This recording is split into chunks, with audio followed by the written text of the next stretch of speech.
Hey everybody, this is Talk Show and my name is Jocelyn Thompson. Today we're going to be talking about W.E.B. Du Bois and his viewpoint on World War I before, during, and after.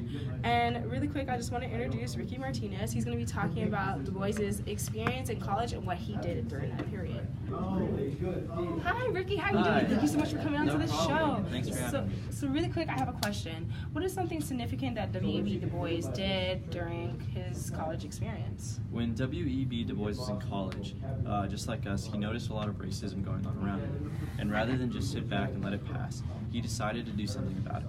Du Bois founded the National Association for the Advancement of Colored People, or the NAACP, on February 12, 1909, which happens to be Lincoln's 100th birthday, with 60 black and white citizens. With violence happening all around them, the NAACP decided to take a different approach to the ongoing battle of racism with a nonviolence agenda. Founded on the basis of nonviolent protest and legal action, they felt that they could make the country better not only for themselves but for all Americans. Du Bois became a member of the board and edited a journal of opinions called The Crisis. The NAACP saw early success in winning legal cases and ensuring the rights for minorities.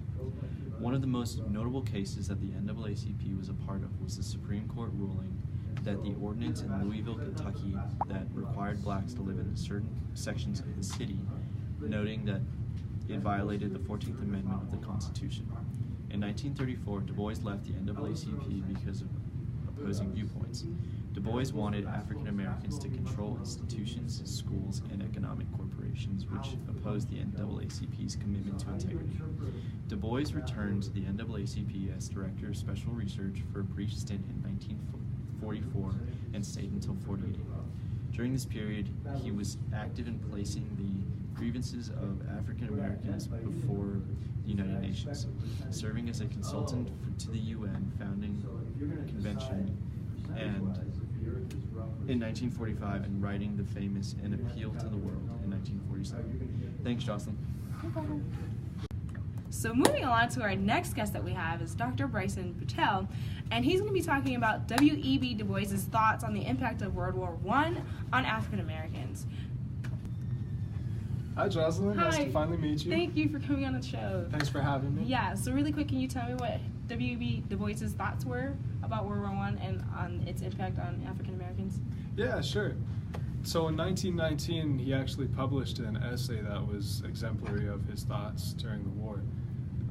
This included his comprehensive conclusions regarding the war in a piece titled An Essay Towards the History of Black Men in the War. So before we delve into his writings, however, let's look at what was going on contextually at the time in the war. At the time, the U.S. was mobilizing its forces for the Army, and there was still a lot of discrimination, obviously, hence the title of this essay.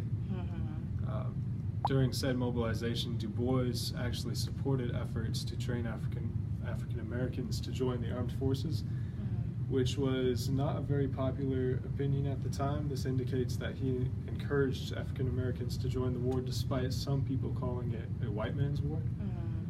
So many African Americans were of the belief that African Americans should not fight in the war because they weren't represented by their country that they were sacrificing for at the time. So. Hey y'all, so the next person we have coming is Kyle Dong, and he's going to be talking about Booker T and W.E.B. Du Bois's opposing views about African Americans and their acceptance in white America.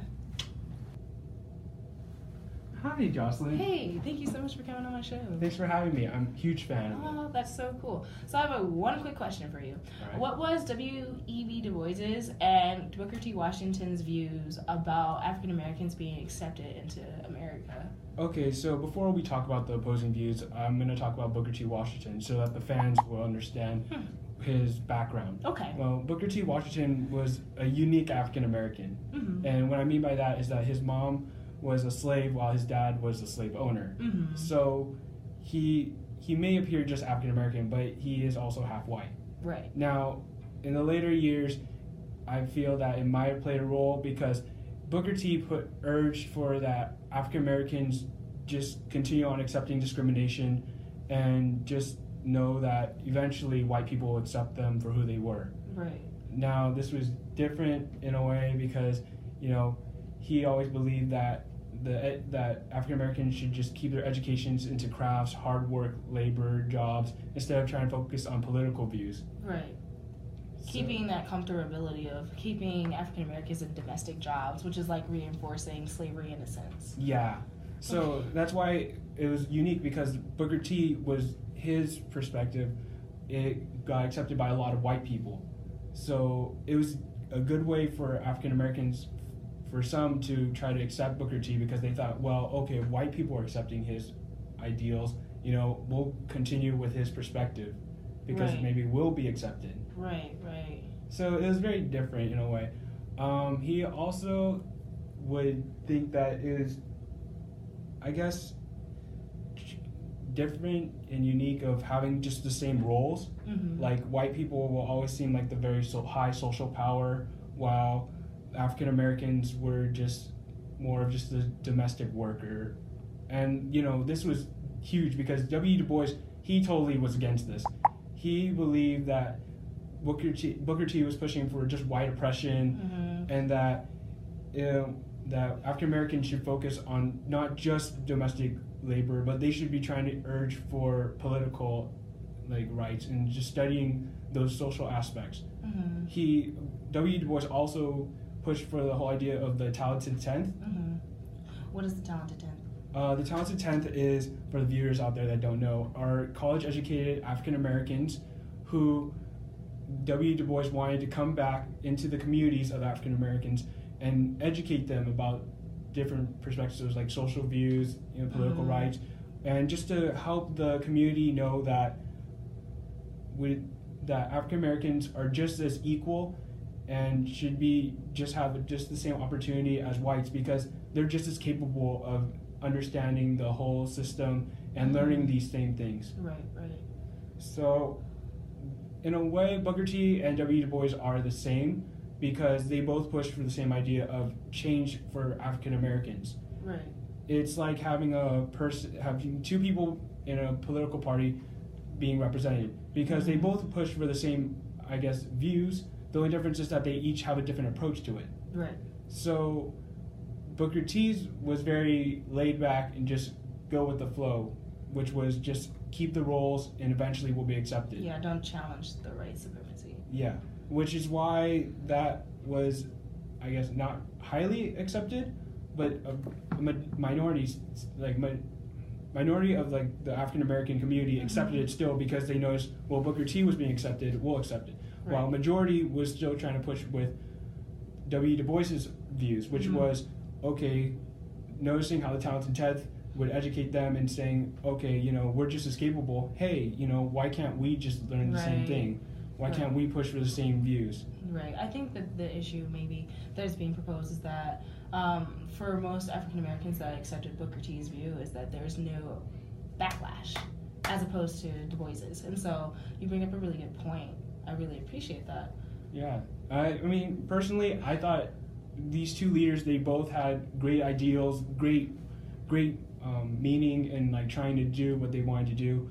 I just believe that W. Du Bois's was the most ideal, because it pushed for the political change and aspect.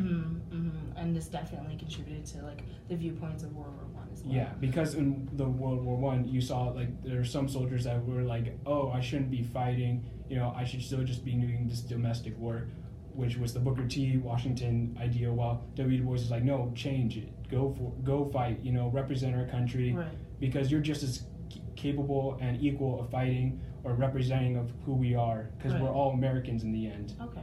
Thank you so much for coming on my show. Oh, of course. Thank you for having me. I'm a huge fan. Thank you. All right, thanks. So that is all that we have for tonight. Thanks for our experts for joining us. That would be Ricky, Bryce, and Kyle. And thank you, the viewers, for tuning in on our segment that we had on W.E.B. Du Bois's influence and perspective around the time of World War I. Good night, Harlem.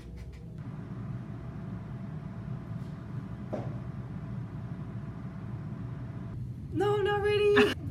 Hi everybody, this is Talk Show. My name is Jocelyn Thompson, and we'll be talking about W.E.B. Du Bois and a little background about his life and how he felt about World War I before, during, and after. We're going to be talking with a few experts that have specialty focus in those areas, so stay tuned.